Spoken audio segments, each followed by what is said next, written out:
Bonjour et bienvenue sur Avant j'étais prof, le podcast des enseignantes et enseignants qui ont osé la reconversion.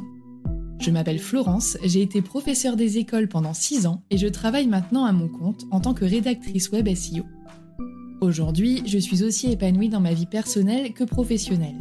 Mais je sais que ce n'est pas le cas de tout le monde et surtout, je suis bien placée pour savoir que le chemin de la reconversion peut être très long. C'est pourquoi j'ai décidé de poursuivre ce projet en enregistrant une 3e saison d'interviews pour partager avec vous les parcours aboutis de professeurs reconvertis. Dans ce 28e épisode, j'ai le plaisir de recevoir Anne.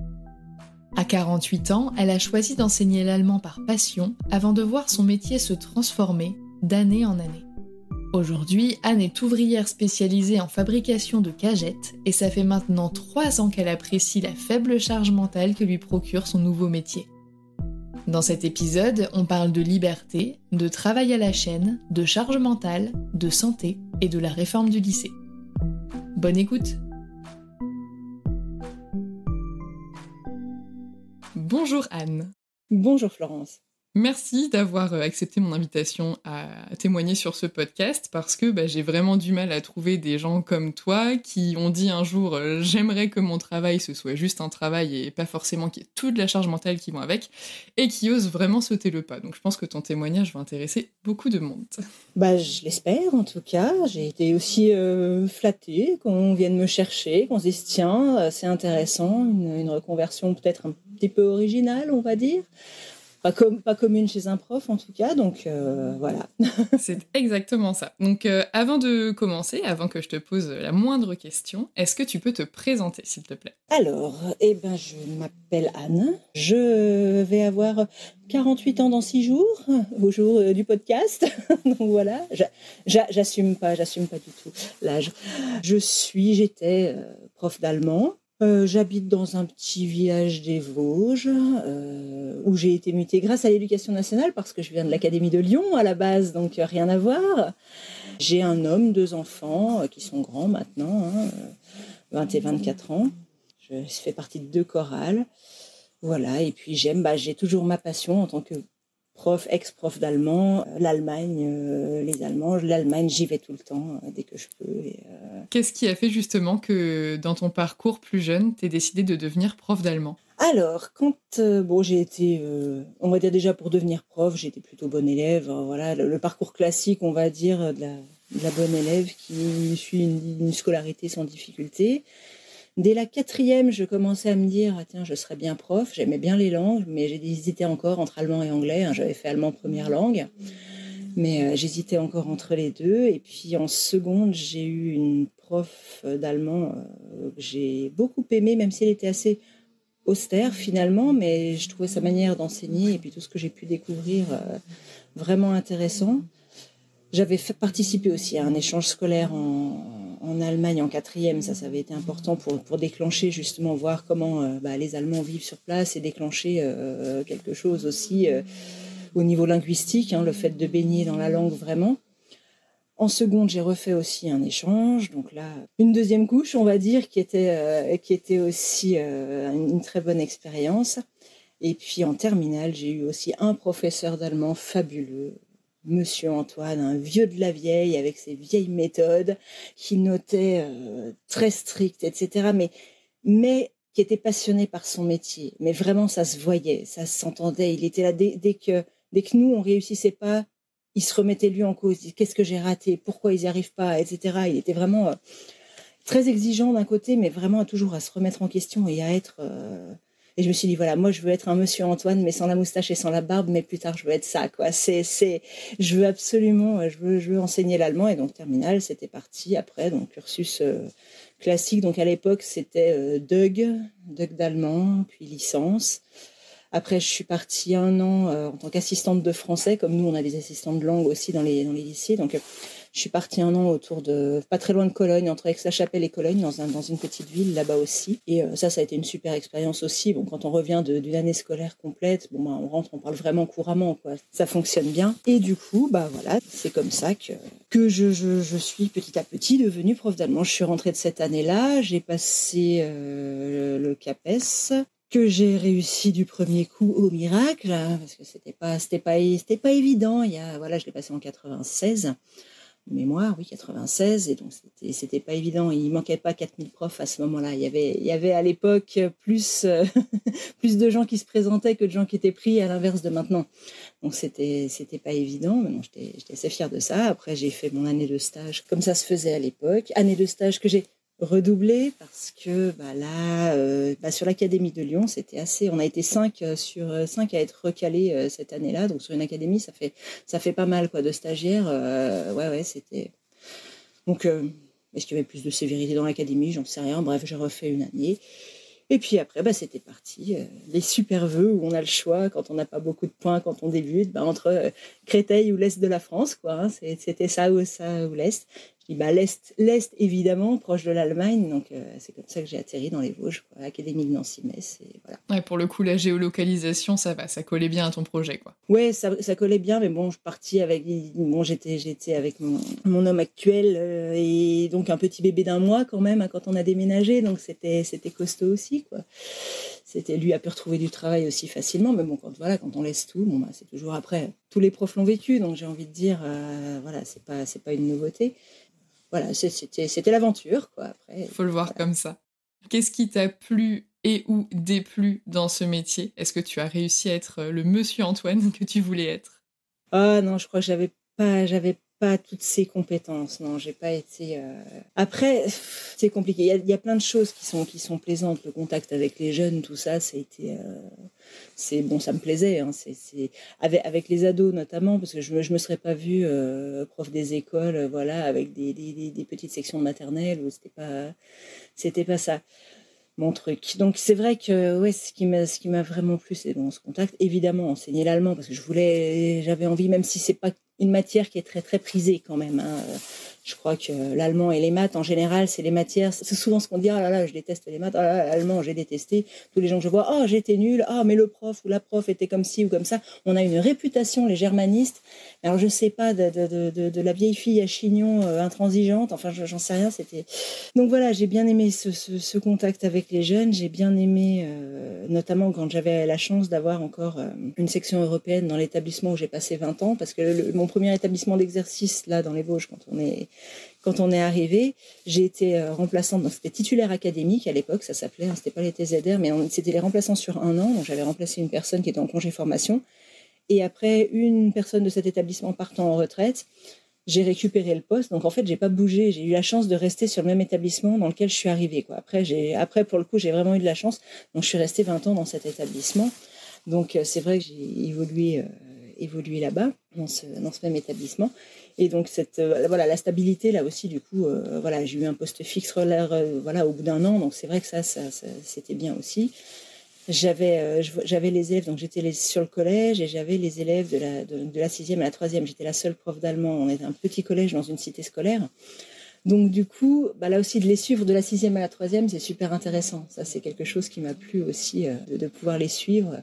On les voit arriver tout petits avec un cartable plus gros qu'eux, puis on les voit repartir ados, ayant pris de l'assurance et tout ça. Et c'est vrai que c'est sympa. Bon, le revers de la médaille, c'est qu'aussi parfois, quand on a des pénibles et qu'il faut les supporter 4 ans, c'est un peu plus compliqué. Mais là, globalement, tu dépeins quand même un tableau qui est plutôt positif. Non, mais ça m'a plu. On a une section européenne qui s'était ouverte 2-3 ans après que j'étais arrivée là-bas. Et là, c'était génial. Ça me laissait 2 heures de temps en 4e et en 3e pour faire de l'allemand autrement. C'est-à-dire pas, un programme. Et donc, avec eux, je faisais du théâtre. On faisait des chants, on faisait plein de choses comme ça. On avait un échange scolaire qui était mis en place aussi là-bas pour les élèves de 3e et les élèves de seconde. Et donc, quand j'avais les plus jeunes, donc en 4e, on préparait un spectacle à présenter aux élèves qui venaient en échange. Donc, on préparait tout un spectacle en allemand à présenter à ces jeunes Allemands qui venaient en échange scolaire avec les élèves de 3e et de seconde. Donc voilà, c'était aussi un truc pour les élèves, c'était aussi souvent une première expérience, devant un public, des choses comme ça. Et ça c'était super intéressant aussi à faire. On créait des tas de choses et ça mettait une bonne ambiance. Et même parfois des élèves qui n'étaient pas super doués en allemand, mais qui finalement prenaient cette option parce que tiens, pourquoi pas, ou poursuivre les copains, les copines. Du coup, se révélaient à ce moment-là, et ça les remotivait un petit peu, et puis ça pouvait rejaillir aussi sur toute la classe, vu que c'était une option, il n'y en avait que quelques-uns qui l'apprenaient, mais ça rejaillissait sur tout le groupe d'allemand aussi de manière positive après, donc il y avait plein de choses comme ça qui étaient bien, tant que j'ai pu avoir ça. J'ai apprécié aussi d'avoir, parce que moi j'ai eu mes fils en classe avec moi. Pendant 4 ans, ils ont fait de l'allemand aussi. Bah oui, ils venaient au collège avec moi, et donc, étant la seule prof d'allemand, forcément, ils m'ont eu comme prof, et j'ai adoré ça. Franchement, j'ai adoré. J'ai plein de collègues qui me disent « Ah là là, l'enfer, moi, non, jamais. Je veux jamais mes enfants, mes filles, mes fils dans ma classe. Et non, et si ça se passe pas bien, t'imagines ?» Et je dis « Ouais, je sais pas, je fais confiance. On verra bien, quoi. Si ça avait été intenable, on aurait peut-être trouvé une autre solution. Ou ils auraient fait de l'espagnol, ou je sais pas. On aurait fait... non, mais on aurait pu, je pense, après, trouver une solution à l'interne, faire autrement. Mais moi, j'ai adoré ça. Et je me suis bien entendue avec les classes, notamment, où étaient mes fils. Donc, c'était aussi... voilà, bon, je peux affirmer, je pense qu'il pourrait le confirmer, mais que je m'entends bien. Je me suis toujours bien entendue avec mes 2 garçons. Et je pense que ça a aidé aussi et que ça crée une relation, finalement, relativement sympa. Donc, ça, c'est des choses que j'ai bien aimées. Puis bon, après, 2015 est arrivé. Et 2015 a été l'année de l'horreur, on va dire. Clairement, ça a été le déclencheur. Et une inspection qui s'est très mal passée, en mars 2015. Une inspectrice qui vient donc nous inspecter, plusieurs collègues. Ça se passe mal, je suis en désaccord total avec ses préconisations. Donc les préconisations du ministère et de tout ce qu'on nous sort à ce moment-là. Est en train de poindre la réforme du collège à laquelle je ne crois absolument pas et à laquelle je n'adhère pas, puisque ce sera un collège 2016 juste après. Donc on est en complet désaccord sur les méthodes, la façon d'enseigner, et c'est là que je me dis, l'institution est devenue quelque chose qui colle plus avec ce que moi je ressens, avec ma manière d'enseigner, avec mes valeurs, avec mes convictions, et là je parle au niveau didactique aussi, moi, une inspectrice qui me dit, oui, au début...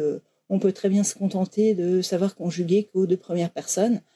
Ouais, mais dans la vraie vie, on ne conjugue pas qu'aux 2 premières personnes. Même en tant que débutant, on est amené à... il y avait plein de choses comme ça. Je ne vais pas rentrer dans le détail parce que ça peut... C'est à part les profs de langue, ça ne va pas parler à grand monde. Mais voilà, c'est des choses... je suis en désaccord, donc je lui fais comprendre, et donc ça se passe pas bien. 2016 arrive la réforme du collège qui, moi, dans mon petit établissement, m'a fait perdre la section européenne à laquelle je tenais. Et donc, je m'investissais là-dedans depuis 15 ans, 2000, 2015, 2016. Donc voilà, depuis 15-16 ans, je m'investissais dans cette section européenne. Donc, elle disparaît parce que les discours de la ministre de l'époque, c'était que c'était trop élitiste, ça s'adressait déjà à une élite, les classes bilingues et puis les sections européennes, et nous, petits collèges, on n'avait pas les moyens de maintenir tout ça. Donc ça, vraiment, là où je m'éclatais, j'allais dire, où vraiment j'avais une super relation avec les élèves, on m'enlève ça. Il y a aussi la bilangue qui a disparu, donc c'est-à-dire que j'avais plus l'allemand de la 6e à la 3e, mais seulement en LV2 à partir de la 5e. Moi, ça m'a fait perdre des heures, en fait, au lieu d'en gagner selon la propagande ministérielle de l'époque, et j'insiste sur le mot propagande, parce que beaucoup y ont cru. Moi, ça m'a pas fait gagner des heures, ça m'en a fait perdre. On nous a vendu ça comme « Ah bah oui, ils vont commencer la LV2 en 5e au lieu de la 4e, vous allez gagner des heures. » Oui, mais nous, dans notre collège, on avait de la bilangue, donc ils en faisaient depuis la 6e. Donc on a perdu des heures. Ce qui veut dire que, je perds ça. Et donc, cette section européenne qui m'autorisait une énorme liberté pédagogique, finalement, on me sucre le truc. Donc, non, ça ne m'a pas convenu du tout. Donc, ça a rejailli aussi, on faisait cet échange, on avait cet échange scolaire. Donc, moi, ça faisait 12 ans que j'étais investie dans l'échange aussi avec notre ville jumelée. Le fait de ne plus avoir cette section européenne, on ne pouvait plus présenter de petits spectacles. Enfin, il y a plein de petites choses comme ça. Petit à petit, on nous a cassé les choses. Et puis, 2017-2018, on me donne, pour la première fois de ma vie, des terminales. Parce que jusqu'à maintenant, j'étais prof de collège, puis je faisais un peu le bouche-trou au lycée quand on avait besoin de moi. Parce que, cité scolaire, il reste quelques heures à faire, vous allez bien les prendre. Ma foi, je les prends. S'il n'y a pas assez d'heures... Après, ça complétait mon emploi du temps de collège, finalement. Mais vu que, du coup, plus de section européenne, plus de bilan, j'ai perdu des heures au collège, donc j'en ai fait de plus en plus au lycée, fatalement. Et on me colle des terminales alors que j'en avais jamais eu. Donc je passe évidemment mon été à préparer des cours de terminale avec la pression du bac en me disant faut pas que je les plante, les pauvres. Il faut absolument que je sois compétente, que je fasse tout ce qu'il faut. Donc je me suis retrouvée donc avec 6 niveaux de classe, de la 5e à la terminale, puisque j'avais aussi des secondes, des premières, tout mon collège. Enfin, le truc bien costaud, quoi, sympathique. Et terminale pour la première fois de ma vie. Alors on me dit t'inquiète pas, terminale c'est bon, tranquille, tu seras pas convoqué au bac parce que c'est la première fois que t'en as, on va pas te convoquer au bac. Je vous le donne en mille. Qui c'est qui est convoqué aux écrits du bac pour les corrections ? Moi, ravie évidemment. Et alors là, les professeurs de lycée qui sont de correction bac connaissent bien ça. Et moi, je suis tombée de ma chaise lors de la réunion d'harmonisation, cette fameuse réunion d'harmonisation où on harmonise les notes. C'est-à-dire que, selon les profs, c'est vrai qu'on ne note pas tous de la même manière. Donc, on essaie d'harmoniser sur ce qu'on va accepter ou ne pas accepter pour pas qu'il y ait des disparités dans un souci d'égalité pour les élèves, évidemment, pour pas qu'il y ait de grosses disparités de notes. On sait très bien que si on donne une copie à un prof, puis un autre prof, puis encore un autre prof, on va avoir autant de notes différentes que de profs différents. Donc, donc ce qui en soi peut se concevoir, mais texto, à quelques mots près. Donc l'IPR, l'inspectrice qui est là et qui nous fait cette réunion, nous dit donc attention, en espagnol ils sont à 14 de moyenne, on peut pas se permettre d'avoir moins, sinon on n'aura plus personne en allemand. Donc voilà, on n'aura plus d'élèves. Donc l'allemand est en perte de vitesse quand même depuis quelques années, on va pas se leurrer là-dessus parce que cette réputation d'élitiste, de difficile, etc., de langue difficile, ça nous colle au basque depuis assez longtemps. Donc alors moi qui pensais naïvement qu'on était là pour attester d'un niveau quand même des élèves, c'est un bac quand même, ça ouvre les portes de l'université, des études supérieures, on n'est pas là pour brader les notes, je pensais ça. Et donc là, j'ai dit non, je suis pas là pour remplir des quotas, quoi. Donc j'ai fait mon job, j'ai essayé de faire ça.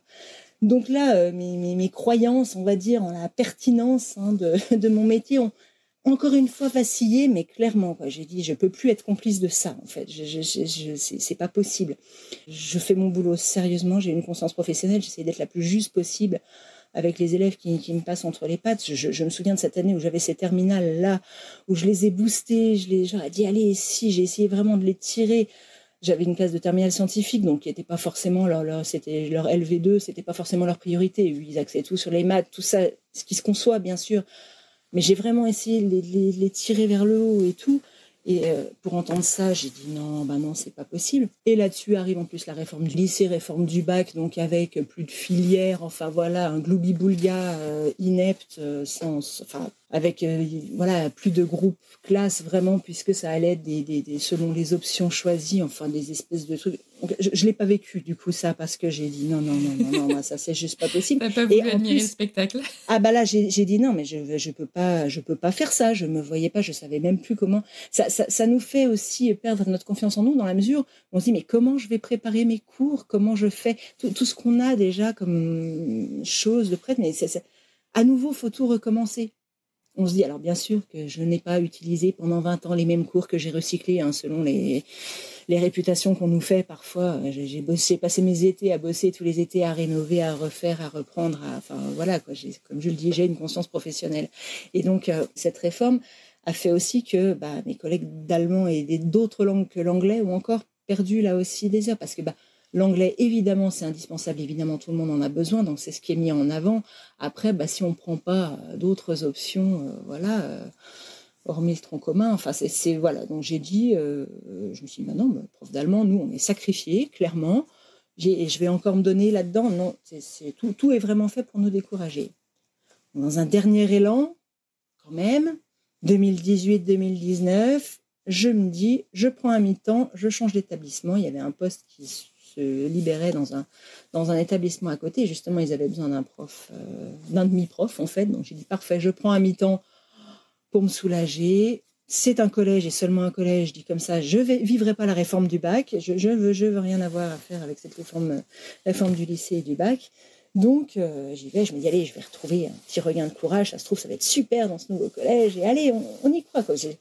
J'avais toujours envie d'enseigner quand même, à ma manière, et pas ce qu'on me veut à tout prix me faire ingurgiter et que je devrais recracher aux élèves. Mais je dis, 20 ans de bouteille, je fais ce que je veux, après tout, zut.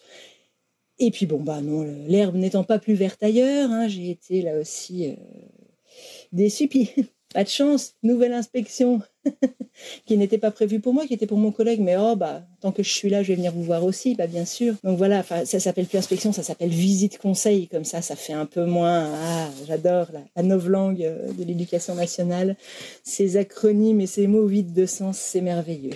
Voilà, donc visite conseil, 3 jours avant Noël, avant les vacances de Noël, des élèves dans un état, évidemment, voilà. Une classe de 3e parfaitement insupportable, en plus, un niveau très, très faible, avec aucune motivation pour l'allemand. Et quand je dis classe très dure, c'est pas parce que moi, je suis incapable de les gérer. Il y a eu 3 d'entre eux, quand même, qui ont eu un conseil de discipline dans l'année. Donc, quand je dis classe dure, c'était classe dure, quoi. Donc, cette inspection est évidemment une catastrophe. Je n'en attendais pas, moi. Puis, j'avais perdu la foi. J'avais commencé cette année-là à mi-temps.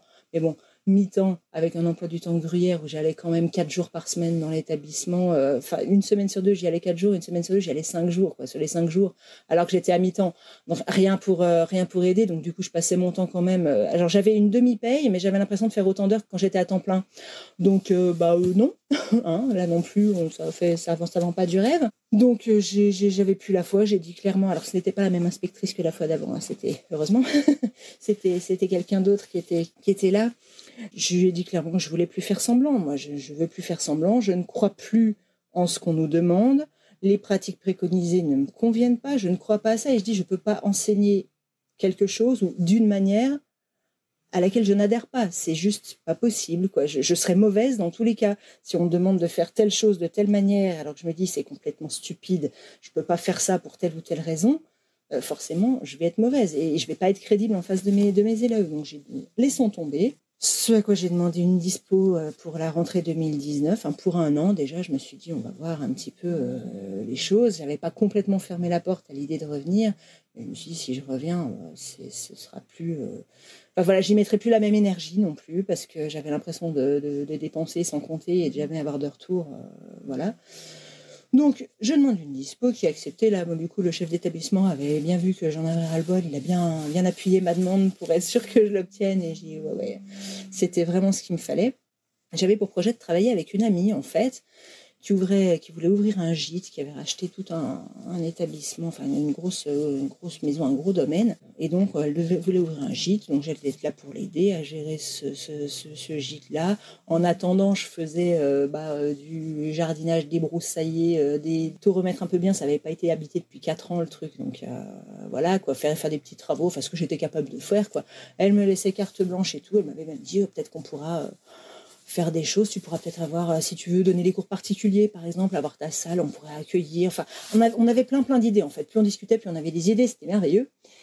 Le problème, c'est que ça mettait du temps, j'en voyais pas le bout de ce truc-là, et puis on est tombé en désaccord là aussi, parce qu'elle avait un autre métier en parallèle, donc elle pouvait pas mettre toute son énergie là-dedans, elle faisait autre chose. Tant bien que mal, on a essayé de faire des choses, puis moi, au bout de 6 mois, j'ai dit non, mais je vais pas faire la femme à tout faire pendant X temps.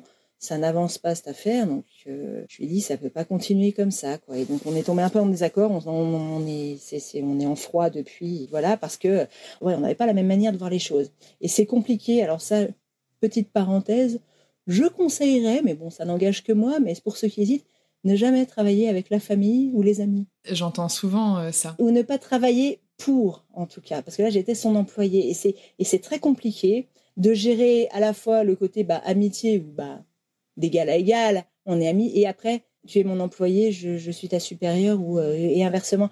Et du coup, même si elle me le faisait pas ressentir comme ça, hein, je vais pas. Mais par moments, la frontière était floue, et ce flou artistique me convenait pas non plus, quoi. Moi, je suis quelqu'un d'assez carré, d'assez cadré dans mon boulot, en tout cas. Hein, je parle pas autrement, mais comme je l'étais, en tant que prof, voilà, c'était carré, c'était cadré, les leçons, c'est comme ci, c'est comme ça, le cahier, il est tenu comme ça. C'est peut-être un peu pénible parfois, mais j'estime que des gamins, notamment au collège, ont besoin de ce cadre vraiment pour pas que ça parte dans tous les sens, au moins au début. Donc voilà, et moi, quand c'est pas carré, je suis vite perdue, quoi. J'ai besoin de mes notes, j'ai besoin de savoir où je vais, je suis assez mauvaise en impro. Donc du coup, on s'est quitté un petit peu en désaccord, quoi. On a mis fin à notre collaboration. Et du coup, j'avais commencé à travailler pour elle septembre 2019 et mars 2020.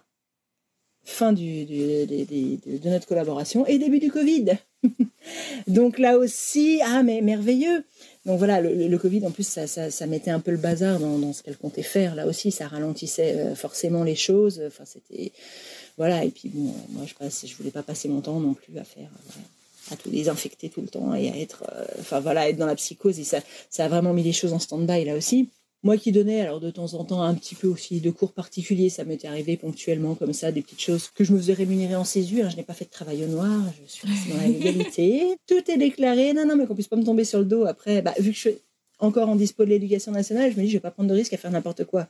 Carré, réglo, rigoureuse, consciencieuse. Prof d'allemand, quoi. Oui, alors voilà, alors ça suffit le cliché, ça suffit. Les Allemands sont très funky. Je pouvais pas m'en empêcher, là, tu m'as tendu une perche. Je me doute bien. Mais allez, fais-toi plaisir. Donc ouais, plus de cours particuliers non plus. Donc du coup, j'avais vraiment plus là zéro entrée d'argent. Il fallait bien quand même, du coup, que je trouve quelque chose. Bon, c'est vrai que j'étais partie en dispo, j'avais les moyens de le faire. Je m'étais dit, j'ai les moyens, j'ai suffisamment d'économies pour, à la limite, rester 1 an sans travailler, sachant que mon homme, lui, travaille, il y avait quand même un salaire qui rentrait. Sachant que mes fils sont quasiment autonomes financièrement, un qui va bientôt démarrer et puis l'autre qui a déjà commencé à travailler, donc c'est sûr que prendre une dispo et tout plaquer, c'est beaucoup plus simple quand on en est là que quand évidemment on est prof T2 avec un gamin en bas âge, maman solo comme ça arrive, comme je vois dans certains témoignages aussi que j'ai pu voir. Évidemment, dans ces cas-là, on lâche pas tout. J'ai eu ce confort-là. Ce que j'ai fait, je l'aurais pas pu le faire il y a 10 ans, quoi. C'est clair que c'est arrivé au bon moment. Donc, du coup, je suis restée un petit peu à pas faire grand-chose. Mars 2020, rien du tout. Trouvé un petit peu de cours particuliers à donner en juin. Donc voilà, j'ai un petit peu de sous qui sont rentrés à ce moment-là. Et puis, je trouve un CDD saisonnier. Donc, je naviguais sur Pôle emploi. Je m'étais quand même inscrite à Pôle emploi. Bon, même si on n'a droit à rien en dispo, tout ça. Parce que la dispo, c'est vous qui l'avez demandé. C'est vous qui voulez partir. Donc, vous assumez. Ah, oui, bien, ok, d'accord. Très bien. J'ai travaillé pendant 20 ans avant, mais ça ne compte pas. Bien. Donc, oui. Mais là, c'est la découverte. Moi, j'ai jamais travaillé dans le privé. J'ai toujours été fonctionnaire. Donc, du coup, j'ai découvert plein de choses. Mais c'est super intéressant aussi de redécouvrir. Donc, j'épluche les annonces Pôle emploi. J'essaie de trouver un truc pas loin de chez moi. Je me dis, voilà, caissière, je l'ai fait quand j'étais étudiante. Pourquoi pas aller faire caissière? Serveuse, je l'ai fait aussi en Allemagne quand j'étais étudiante. Les étés. Pourquoi pas, mais je dis, bon, je sais ce que c'est que la restauration, du coup, pas top non plus au niveau horaire, investissement et comme métier payé à coup de lance-pierre, là aussi, ça se pose là, donc voilà. Mais je me dis, bon, n'importe quoi pour que ce soit pas très loin de chez moi, allez, j'ai toujours dit n'importe quoi, sauf travailler dans l'aide à domicile, ce genre de choses-là. Moi, les personnes dépendantes et tout, ça, je pouvais pas m'en occuper, c'était hors de question.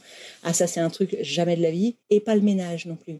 Ça, le ménage, j'ai déjà du mal à le faire chez moi, alors aller nettoyer des trucs chez les autres, hors de question. Je dis, mais sinon, n'importe quoi. Et je tombe sur une annonce, CDD saisonnier, dans une usine de fabrication de cagettes. Je vois ça sur Pôle emploi, je dis, ouais, le travail consistera à charger du bois pour fabriquer les cagettes, à remettre, travail à la chaîne, quoi. Ils cherchaient quelqu'un pour 1 semaine au mois d'août. C'était vraiment, en fait, juste pour compléter ce qu'ils avaient à terminer, vraiment l'activité là, avant la fermeture de l'usine qui ferme 15 jours après fin août. Donc, la semaine avant, voilà. Je dis, j'y vais. On me donne ma chance. Je dis, ma foi...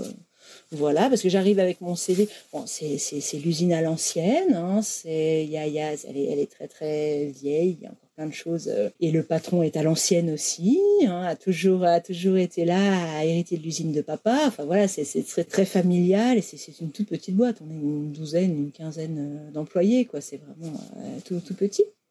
Donc, j'arrive là avec mon CV, parce que c'était même pas, on s'inscrit sur Pôle emploi. Sur Pôle emploi, c'est présentez-vous directement à l'usine avec un CV. Même pas une lettre de motivation, un CV, c'est tout. Donc, j'arrive avec mon CV, 20 ans prof, pour venir travailler à l'usine. On vous rappellera. D'accord. Ok, ça a été le seul truc. Laissez votre CV, on verra si on a besoin de vous. Ok. Au bout de 10 jours, j'y croyais plus. Puis un matin, coup de fil. Pouvez venir cet après-midi à 13h? Oh oui. Ma foi, qu'est-ce qu'il faut que j'amène quelque chose de particulier? Enfin, si vous avez des chaussures de sécurité, puis hop, venez, ça ira. Bon, très bien. Oui, j'avais ça quand j'étais prof. Ouais, non, j'avais ça quand j'ai bossé pour mon amie, justement, puisque je faisais le débroussaillage, le truc, j'avais investi dans la paire de chaussures de sécu. Moi qui dis ça en rigolant, comme quoi, tu vois. J'avais les chaussures, j'ai dit c'est parfait, j'ai ça en rayon. Tout sert. Nickel. Ah, mais tout, absolument. Donc, je suis arrivée là-bas, donc j'ai fait... j'ai trié des lattes de bois, j'ai mis dans des charrettes, j'ai stocké, j'ai rempli des chargeurs pour la fabrication des cagettes. Et puis, au bout de la semaine, on m'a dit, voilà, le contrat s'arrête là, de toute façon, l'usine ferme. Si jamais on a besoin de vous, on vous rappellera en septembre. Fait et dit, en septembre, on me rappelle, très bien. J'arrive, vous n'avez toujours pas de travail? Non, voilà, donc début septembre, une semaine après la rentrée. Là. Entre-temps, j'avais prolongé ma dispo, j'avais dit de toute façon, je ne reviens pas, pour l'instant, je prolonge. Ça m'avait été accordé sans problème. Une fois qu'on est dedans, après, le renouvellement, il se fait tranquille. Ça, c'est aussi pour ceux qui hésitent, des fois, se dire, est-ce que je demande une dispo tout de suite, 3 ans, tout ça? On peut le faire dans un an, une fois que ça a été accepté. On n'est plus dans le tableur, quoi. Ils font déjà sans nous, en fait. Ils donc sont voilà, je pense, oui, ils savent faire. Des fois, ils sont organisés. C'est ça qui est bien. Donc du coup, septembre, ils me reprennent. Et puis, après, ils m'arrêtent fin janvier. Parce qu'après, au mois de février, pareil, l'usine ferme 3 semaines. Le bois est gelé, il y a beaucoup moins d'activité. Donc ça ferme. Et là, je leur dis, écoutez, moi, ça m'a plu. En tout cas, ça m'a pas déplu. J'ai trouvé mes marques. Voilà, j'ai bossé pendant 5 mois. Au bout de 5 mois, on m'avait déjà confié des postes un peu plus à responsabilité, entre guillemets. Après, ça n'a rien à voir avec la responsabilité d'une classe de 20 gamins, on est bien d'accord, mais c'est juste des bouts de bois, c'est juste des cagettes, il n'y a pas d'impact sur la vie des gens. Mais, parce que je ne voulais plus faire un travail à responsabilité, de toute façon.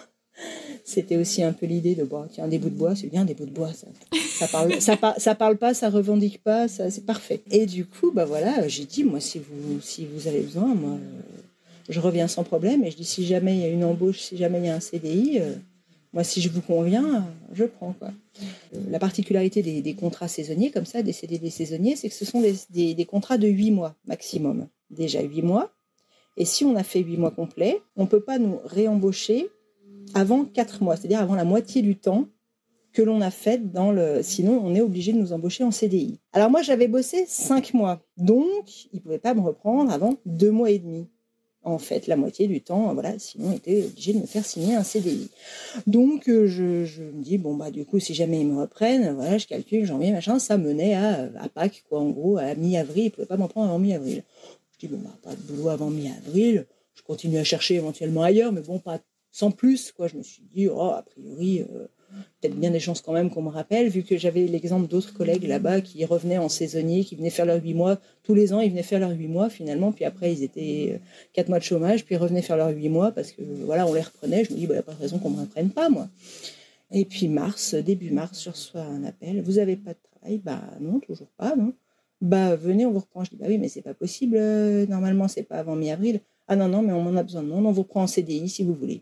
Ah tiens, au téléphone, là, comme ça, je dis, écoutez, allez, banco, je viens. Je me suis dit, j'étais encore en dispo de toute façon. Je dis, ok, moi, pas de problème, j'arrive, j'accours, voilà, et hop, j'ai repris là et j'ai signé le CDI. Donc, septembre 2020, 6 mois après, je signais mon CDI. Et je suis dans mes cagettes, je suis une ouvrière heureuse. Et alors, en dehors de justement ce côté, il n'y a pas d'humain, il n'y a pas de stress, de grosses responsabilités, j'entends humaines, parce que j'imagine que quand même c'est un métier qui peut comporter des risques aussi. Qu'est-ce que justement tu aimes, ou du moins qui te fait plus de bien? Et est-ce que à l'inverse, il y a des côtés que tu aimes moins ou dont tu te passerais bien? Alors, disons que, je vais commencer par les moins, on terminera sur la meilleure note après, je trouve que... pour les moins, on va pas se mentir, on est payé au SMIC, c'est pas un salaire de prof, on est bien d'accord, même si le salaire de la prof a fortement baissé par rapport à la hausse du SMIC, on va dire le ratio est moindre que dans les années 80, par exemple, où un prof gagnait, je crois, de mémoire 2,3 fois un SMIC. De ce que j'avais lu récemment, on n'en est plus là du tout, on est bien d'accord.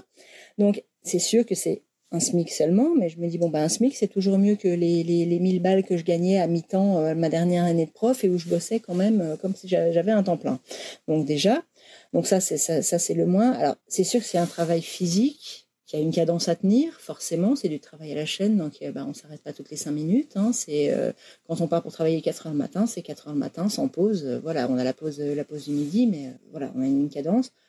J'ai plus les vacances scolaires, évidemment. Hein. J'ai 5 semaines de congés payés, comme tout le monde, dans le privé. On n'a plus de vacances scolaires. On a aussi... Alors, moi, ça me change de milieu. Et c'est une question qu'on m'avait posée aussi. On m'a dit, mais faire des cagettes, mais tu vas pas t'ennuyer. Puis bon, intellectuellement, c'est quand même... voilà, quoi. Même les collègues, tout ça, peut être... Bon, c'est un autre milieu. C'est sûr que on n'a pas le... C'est pas le même vécu, c'est pas la même culture. J'ai le milieu ouvrier, moi je le connaissais pas. Hein, et alors c'est vrai que parfois, bon, on sait où sont les électeurs du Front National, quoi. Sans vouloir faire de politique, voilà. Mais c'est bon, moi c'est pas ma came, quoi. Hein, on est d'accord que donc voilà, il y a plein de choses. J'ai eu peur aussi à un moment donné de me dire, oh là là, pas qu'ils croient que là-bas que je joue à la prof, que je les prends de haut, ou que voilà, en arrivant comme ça dans ce milieu, moi je travaille avec des gens qui ont tous 0 qualification. 0 formation ou quasiment, quoi, qui ont pas de diplôme, qui sont... Alors c'est sûr qu'il y a un décalage par moment. Après, c'est à moi de m'adapter et pas à eux, parce que c'est moi qui viens dans leur milieu, j'ai envie de dire. Faut pas prendre ça pour du mépris de classe, c'est carrément pas ça. Hein. J'espère que je m'exprime correctement là-dessus, mais voilà, bon, pour moi, ça a été la découverte d'un autre monde. Quoi. J'avais vraiment l'impression de débarquer. Et par moments, je me dis, mais est-ce que c'est adapté effectivement pour moi ? Alors, m'ennuyer, après, non, parce que là, j'y vais, comme on le disait tout à l'heure, c'est un travail, j'y vais pour travailler et pour gagner ma vie. J'y vais pas, c'est pas une vocation, comme pouvait l'être le métier de prof et que je voulais faire depuis toute petite, hein, enfin depuis toute petite, depuis l'adolescence. Et le fait que ce soit pas une vocation, justement, on prend ça, alors non pas à la légère, parce que je reste consciencieuse dans mon boulot, ça fait partie de ma rigueur, et de toute façon, je fais certes que des cagettes, mais je les fais du mieux possible. Ça, je braderai jamais le truc parce que c'est un boulot d'ouvrier, certainement pas. C'est pas une vocation, je le fais quand même, mais j'ai pas cette pression. Il y a une pression de résultat, oui, parce que forcément, il faut tenir, il faut faire la production qu'on nous demande, le rendement, d'accord, mais il y a pas cet aspect responsabilité où j'ai pas des petits humains en face de moi en responsabilité, et quand je dis en face, quand c'est en face dans une classe, c'est une chose, mais quand c'est en voyage scolaire ou en échange scolaire où on a la responsabilité H24, et où quand il y a le moindre problème, c'est sur nous que ça retombe, etc. Donc ce stress-là, il n'existe plus. Non. Tu n'as pas la pression des autres, en fait. Tu n'as pas la pression des parents, des élèves, etc. Après, par contre, tu as un patron, j'imagine, que tu vois plus souvent que ton ancienne inspectrice. J'ai un patron un petit peu ronchon, mais il faut savoir le prendre. C'est un grizzly, finalement, au premier abord, mais... Quand on gratte un peu, il peut être adorable. C'est un petit ourson. Ouais, j'irai pas jusque là quand même. Mais on va pas non plus ni failloter ni être inexact. Mais puis j'ai un chef d'atelier, enfin chef de service d'atelier quoi, qui est là aussi, qui est c'est pareil. Ils sont tous un peu bruts de décoffrage quand même. Quand je disais tout à l'heure, voilà, il y a des choses. Mais je dirais pas que ça a son charme, mais c'est quelque chose qui, moi en tout cas, me rebute pas. Je sais que j'ai plein de collègues, d'ex-collègues profs que j'aurais jamais imaginé dans un milieu comme ça et qui de toute façon n'auraient jamais voulu, quoi. C'est pas. Et moi, ça me gêne pas. Alors c'est sûr que bon, il y a ces inconvénients-là. Le travail physique me fait pas peur non plus dans la mesure où voilà, je ne suis pas chétive. J'ai quand même fait du sport dans ma jeunesse. J'ai pu m'adapter. J'ai pas croulé. J'ai une santé qui me permet aussi de résister. J'ai beaucoup moins de maux de dos maintenant que quand je portais juste mon cartable, quoi. C'est fou. C'est fou comme on somatise quand on est tout crispé et que... voilà, ces choses-là. Et puis, par contre, les choses vraiment positives par rapport à l'éducation nationale, j'ai un emploi du temps qui est un emploi du temps fixe. Je n'ai pas de réunion le soir, je n'ai pas de conseil de classe le soir, je n'ai pas d'inspecteur, de choses, voilà, on me fait confiance déjà, on ne vient pas me dire toutes les 5 minutes, c'est pas comme ça qu'il faut faire, à partir du moment où j'ai acquis, au début bien sûr, il y a des choses à acquérir et on nous explique et tout ça, mais une fois qu'on nous a fait confiance et qu'on nous met sur une machine, c'est qu'on estime qu'on est capable de faire le job, et même si, moi-même parfois je disais, mais vous êtes sûr là, je vais pas y arriver, mais si, faites-vous confiance, voilà, ça c'est un discours que j'ai jamais eu en éducation nationale. Faites-vous confiance, j'ai jamais eu. Donc voilà, pas de réunion, je travaille. J'ai un emploi du temps qui fait que je travaille du lundi au jeudi, de 7h30, 11h30, 13h, 17h. Et le vendredi, 7h30, 10h30. C'est les 35 heures. Je suis en week-end le vendredi à 10h30 jusqu'au lundi matin, 7h30, avec rien à préparer à la maison, rien à corriger à la maison, zéro recherche à faire. Et j'ai toutes mes soirées aussi, pareil, à partir de 17h, toutes mes soirées, rien à faire. J'ai rien à remplir sur Pronote, j'ai pas les cahiers de texte en ligne, j'ai pas les mails auxquels je dois répondre des parents, des élèves, des trucs, des devoirs en retard qui sont rendus par... je n'ai pas cette pression-là aussi. C'est formidable. J'ai un ancien collègue aussi qui me disait, mais ça te manque pas les vacances et tout. Je dis, mais quelles vacances? Les 2/3 de mes vacances, je les passais à bosser, quelles qu'elles soient. Je dis, là maintenant, je travaille 35 heures, je travaille seulement 35 heures. En tant que prof, j'ai jamais travaillé 35 heures. J'ai jamais fait un décompte vraiment. Mais entre la présence dans l'établissement, même si l'emploi du temps, et s'il y a des trous dedans, on est de toute façon en présentiel beaucoup plus que les 18 heures du prof certifié que je suis. Que j'étais, j'arrive pas encore à m'en défaire, ça reste bien dans ma tête, dans un coin de ma tête, je serai toujours prof, je serai toujours pédago, mais on a du mal à le dire. Mais voilà, plus d'insomnie à se dire, à penser, oh là là, et demain j'ai cours avec telle classe et ça se passe mal avec cela, ou et demain il se passe ceci et la réunion de cela, il faut que je remplisse mes bulletins, il faut que je fasse... Il y a plus toute cette anticipation aussi, qu'on n'a plus. Là, j'arrive le matin, bon, je vais à quel poste aujourd'hui, paf, je fais, hop.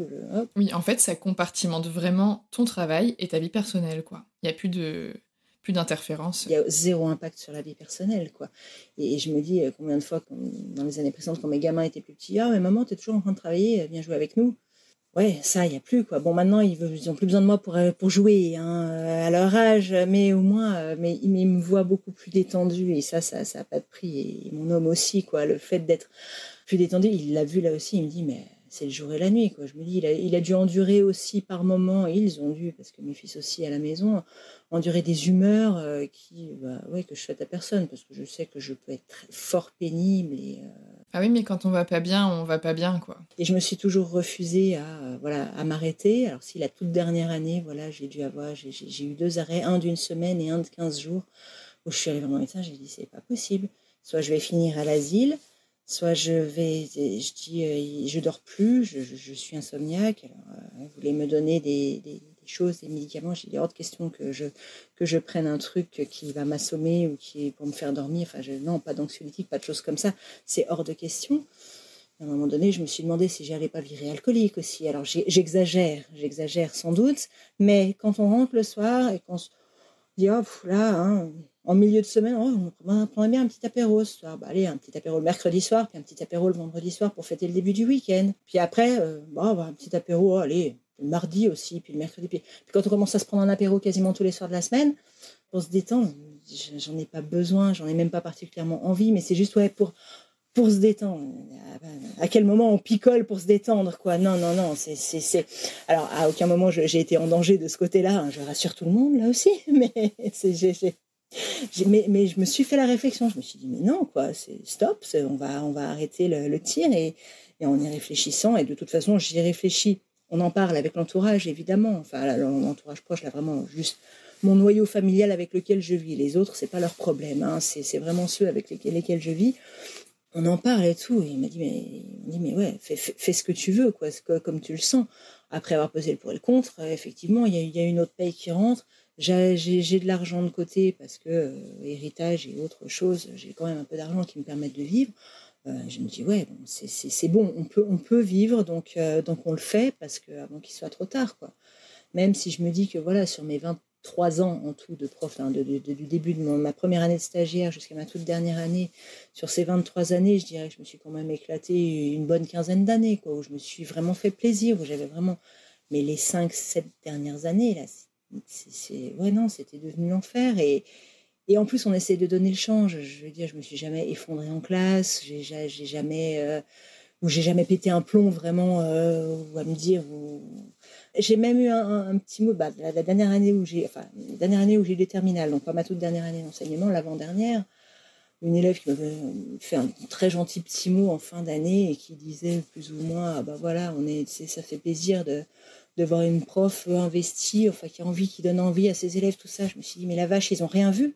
Ils n'ont pas vu que j'en avais ras-le-bol, que j'étais là, que j'en pouvais plus et que j'en avais marre d'être là. Ça veut dire que j'ai réussi à donner le change. J'ai finalement réussi à faire ce qu'il fallait pour eux, quoi, et tout. Mais je me suis dit à un moment donné, le sacrifice, ça va bien 5 minutes.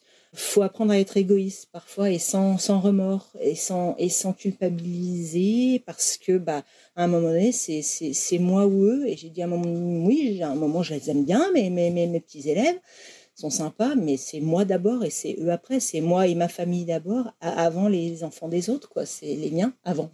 c'est humain. Ta famille, justement, donc ton noyau proche, comme tu dis, donc ton conjoint et tes enfants, comment est-ce qu'ils l'ont perçu, ce changement de carrière-là?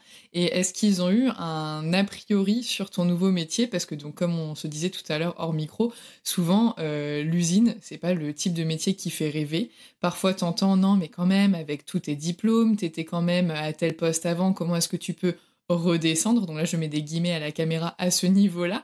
Et comment est-ce que ta famille l'a pris? Parce que comme tu dis, c'est vrai que les gens qui sont en dehors, on s'en fiche un peu, même si certaines personnes ont du mal à faire la part des choses, mais voilà, vraiment ton noyau familial, eux, ils l'ont vécu comment? Ils l'ont bien vécu parce que voilà, quand on nous a connus stressés, à faire la gueule tout le temps, presque tout le temps, quoi, enfin, à cause du stress, être crispé tout le temps, puis qu'après, on nous voit épanouis, qu'on a retrouvé son sens de l'humour, qu'on peut se dire sur un coup de tête, ah bah tiens, allez, ce soir on va au resto, machin, et pas, ah bah non, j'ai mes copies à corriger, là, j'ai mes trucs à préparer, je peux pas sortir ça. Quand il n'y a pas tout ça, finalement, ils s'en foutent un peu qu'on brade notre bac plus 5, finalement, ils s'en fichent qu'on allait travailler à la chaîne.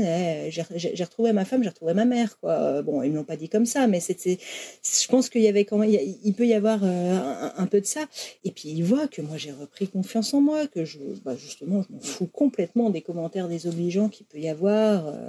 D'autant plus que moi, mon conjoint n'est pas, il n'est pas diplômé non plus. Hein. Il n'a pas de bac non plus, donc c'est pas lui qui va me faire la leçon en me disant, dis donc ton bac plus 5, non. Hein, lui, il travaille aussi il est cariste, donc voilà, pas dans le milieu prof non plus. Toute sa famille, il y a des profs, dans toute sa famille, il y a lui. Bon, zéro dans ma famille à moi, mais donc il sait ce que c'est aussi. Il avait pu voir aussi ce que c'était.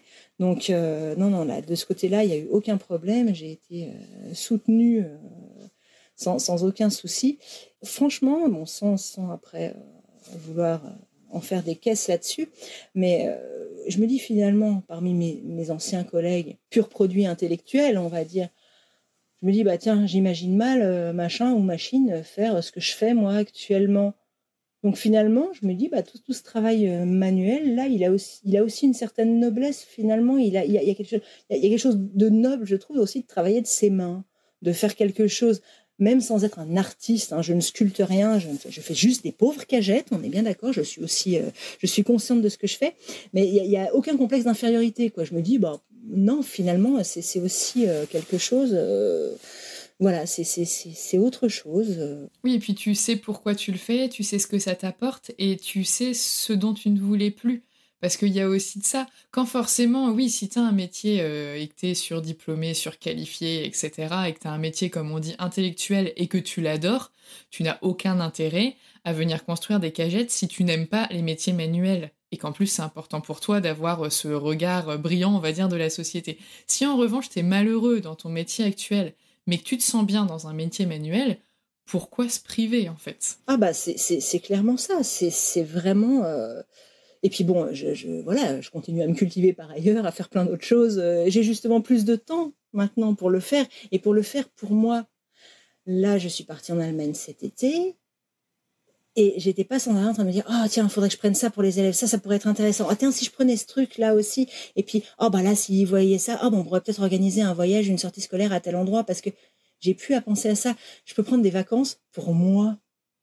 Mais sans même penser à ça, parce que ça, j'y pensais forcément tout le temps, quoi. Dès que j'allais en Allemagne, qu'est-ce que je vais pouvoir ramener et tout pour les cours, pour illustrer des vrais documents, voilà, pas des bouquins qu'on a chez nous artificiels, mais des vraies choses. Et qu'est-ce que voilà, on a plus tout ce que je fais, je le fais exclusivement pour moi maintenant. Alors qu'avant, c'est vrai que oui, si j'allais, je sais pas, dans un musée ou ailleurs, hein, voir quelque chose, où je rentrais dans une librairie ou quelque chose, des bouquins, qu'est-ce qui pourrait être, qu'est-ce que je pourrais utiliser en classe, voilà, maintenant mes bouquins ils sont pour moi, quoi. Je me fais plaisir à moi et sans toujours penser à je vais faire ça pour la classe, je vais faire ça pour mes élèves. Même si je le faisais volontiers pour eux, hein, on va pas se mentir. Quand je le faisais, je me dis ouais voilà, on va pouvoir faire un truc bien à partir de ceci ou de cela. J'ai encore des camions bennes de bouquins à la maison que j'ai achetés exprès pour tel truc de cours, tel truc en plus et telle chose. Et je m'en séparerai pas parce que ça fait partie aussi c'est un passé que je renie pas, je regrette pas, mais il n'y a pas de nostalgie. Et justement, tu as dit tout à l'heure quelque chose qui m'a pas mal interpellée. Quand tu es venu faire ton premier jour à l'usine, en gros, quand tu as raconté les choses, on a compris que t'es arrivé dans l'usine et que t'as bossé dans la même journée. Il n'y a pas, tu sais, tout ce process de formation, de théorie pendant 3 plombes qui s'étale sur des jours, voire des mois. Toi, c'est un métier que t'as pu faire dès le jour où tu as franchi le seuil de l'usine, en fait. Ah oui, c'est ça, parce que quand le jour où je suis arrivée, j'étais arrivée un petit peu en avance. J'avais dit, il m'avait donné rendez-vous à 13h, le patron. Je suis arrivée à -10. Je me suis dit quand même pour que, il va peut-être me montrer quand même un petit peu où je vais travailler, etc.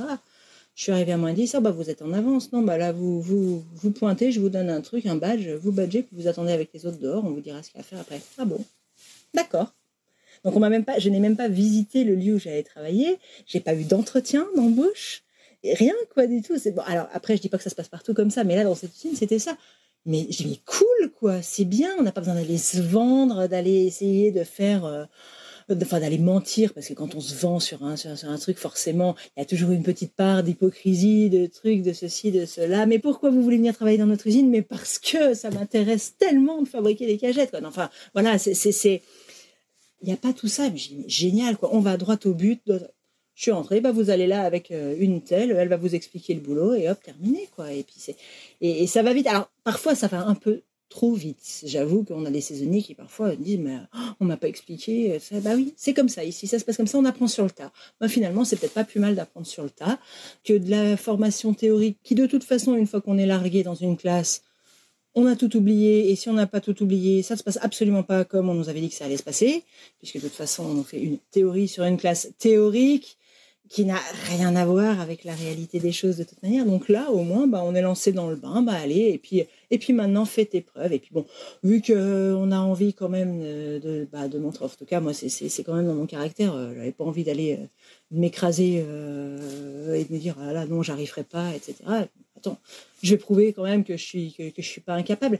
Et surtout que, alors, je me fais peut-être des idées, mais en arrivant dans ce milieu, donc qui n'est pas le mien du tout, que je ne connaissais pas, hein, ce milieu ouvrier, où il va arriver la prof, certains, de par leur passé scolaire, n'avaient pas forcément les profs en meilleure estime, hein, on est bien d'accord.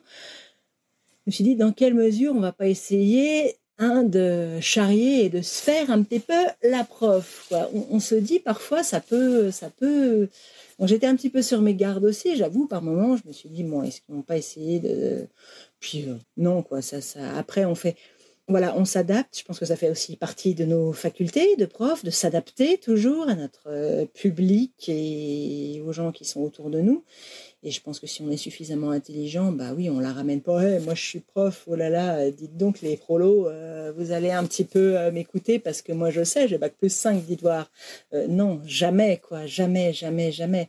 Et même si parfois, dans une de mes collègues avec qui je m'entends très bien, elle m'a dit une fois, mais on te voit, quand on te voit, tu fais dame. Elle me dit, l'air un peu. Je dis, mais j'espère que je donne pas cette impression de prout bourgeoise là qui arriverait de son truc avec un sentiment de supériorité ou quoi que ce soit. Elle me dit, non, pas du tout, mais on voit. Elle dit, dans les mots que tu emploies, parfois des choses, et c'est vrai, j'ai un vocabulaire qui, oui, forcément, même si bon, je suis aussi, j'ai un vocabulaire aussi très peu châtié, on va dire, par moments, ça je l'avoue aussi, et c'était dur parfois de se retenir en classe, alors que maintenant je peux me lâcher, hein. Mes cagettes, elles me disent rien quand je jure comme un charretier, donc. Mais c'est vrai qu'elle me faisait la remarque, et moi je me rendais pas compte, parce que vivant toujours entre profs, on a tous le même vocabulaire, on a tous le même plus ou moins le même niveau d'études, le même les mêmes le même humour d'intello ou de voilà ce qu'on pourrait appeler comme ça. Voilà, je dénigre pas là non plus, mais c'est vrai que voilà, il y a des références, on a tous les mêmes références. Et là, je suis arrivée avec dans un milieu avec un référentiel complètement différent. Et c'est en ça qu'on doit s'adapter aussi. Mais c'est super intéressant de le faire, quoi. Et sans vouloir jouer à la prof, parce que ça, je ne me le permettrais pas. Et je trouve que ce serait vraiment un mépris total justement de le faire. quand parfois certains ont pu être en demande de quelque chose, je dis bah là, mais volontiers, quoi. Bien sûr, si tu as besoin de ça, voilà, ou si je peux t'aider sur tel truc, ou si, voilà, aucun souci. Tout comme à l'inverse, quelqu'un qui va être dans la boîte depuis plus longtemps et va savoir faire quelque chose sur lequel tu as été assigné que toi tu sais pas faire, va aussi t'aider en fait. Il y a le côté donnant-donnant, d'égal à égal, quoi. Il y a eu ça, bien sûr, oui, oui. Et puis bon, je pense au bout de... ça fait 2 ans maintenant, finalement, dont 1 an et demi de CDI, mais 2 ans que j'y suis, septembre à septembre, ouais, c'est ça. Je pense avoir fait mon trou, quoi, et faire partie des leurs, quoi. Mais ça rend humble. Ça, j'insiste là-dessus vraiment, d'aller travailler comme ça dans un milieu qu'on connaît pas, ça rend très, très humble. Et on se dit, ouais, la vache, ils ont de ces vies. Parce que je vois encore ça, j'ai quand même encore un regard extérieur, parce que comme je disais tout à l'heure, dans ma tête, je suis encore un peu prof, mais ça reste là, et je me dis, mais waouh, certains qui ont l'âge, là j'ai un collègue le plus ancien de la boîte, il a 30 ans dans cette usine. Ils sont tout cassés, parce que c'est du travail physique, parce que, donc voilà, donc ils ont des douleurs physiques, ils ont des complications médicales, des choses comme ça, et on se dit, la vache, la vie qu'ils ont. Et je pense que si certains de mes ex-collègues profs savaient un petit peu comment ça se passe à l'usine, ce qui commençait, ils auraient peut-être parfois plus de compréhension par rapport à certains élèves qui sont aussi issus de ces milieux-là, des parents qui travaillent là. Il y a des choses où on se dit, waouh, mais ouais, ça existe. En plus, je suis, et là je dis ça, mais aussi toujours en toute amitié quand même, mais je suis dans les Vosges profondes, vraiment. Et dans les Vosges profondes, on a encore des endroits où on se dit, mince, il y a 40 ans de retard, là, quoi. Ils sont, chez des gens qui ont 10, 15 ans de moins que moi, ils tiennent des discours que tenaient mes parents ou mes grands-parents. Des choses comme ça qui ont pas ou peu évolué parce qu'ils sont nés dans ce village, ils sont restés dans ce village, ils n'ont pas eu l'occasion ou les moyens de découvrir autre chose, ou l'envie aussi, parce que quand on vit dans un milieu où il n'y a pas d'ouverture culturelle, parce que pour X raisons, parce que les parents n'ont pas ce bagage-là, parce qu'ils n'ont pas les moyens de payer des études, ou parce que de toute façon, ils n'ont pas les capacités aussi parfois de suivre des études, ni l'envie, on se dit finalement, alors on peut se dire c'est triste, mais d'un autre côté, ils sont quand même, pour certains, heureux de ce qu'ils ont. Puis finalement, voilà, je vois aussi ça avec mon regard à moi. Alors après, comme je dis, je fais pas de mépris de classe. Je voudrais surtout pas qu'on puisse me taxer de ça, se dire, elle voit ça. Il n'y a pas de condescendance, il n'y a rien du tout. Je me dis, je suis arrivée là-bas, moi, avec beaucoup d'humilité, parce que je me suis dit, je ne connais pas ce travail. Je ne connais pas. Eux, ils savent. Quand je voyais mes collègues, femmes notamment, parce que voilà, on n'est pas assignés au même poste quand même, hommes et femmes, il y a quand même des choses que nous on fait qu'ils ne font pas, et inversement, selon le port de charge ou des fois la dextérité des choses avec nos petits doigts, nous ça ira mieux que les gros bourrins, si je peux me permettre.